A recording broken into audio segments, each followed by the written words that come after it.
My name is Lee Pierce, and I'm really excited to share with you my project for visual communication.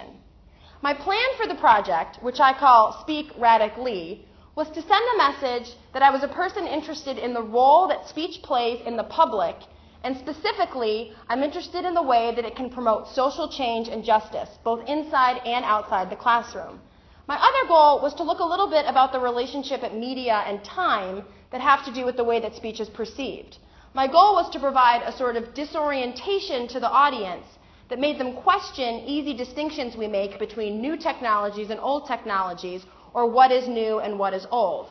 I tried to use a mix of new and older images, black and white and colored photographs, in order to give the impression that the line that we draw between new technology and new communication and old technology and old communication is constructed, it's artificial.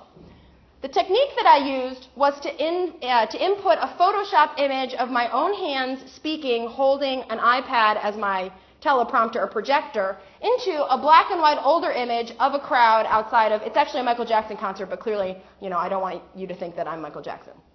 So as you can see, it sort of worked. It definitely gives the sense that there's this distinction between old and new. The only problem is that my sort of rudimentary Photoshop skills maybe overemphasize the new technology and the hands of the speaker rather than sort of blending the two time periods so they felt disoriented. Also, the use of the gate, which was in the image that I chose, actually wound up sending more of a message of separation between audience and speaker than one of cooperation. So in the future, I might change that as well. I am really happy overall, though, with the way that the speaker is not centered. So it's a very speaker-decentered image that focuses more on the construction of message and audience than the speaker themselves, in this case, me.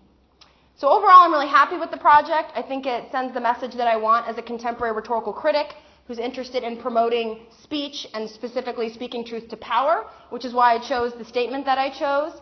But I do think that with additional Photoshop skills and more attention to how the different colors and choices of media construct time, I would have an image that I feel is more clearly communicating to the audience instead of creating some of these problems that the current image may possess.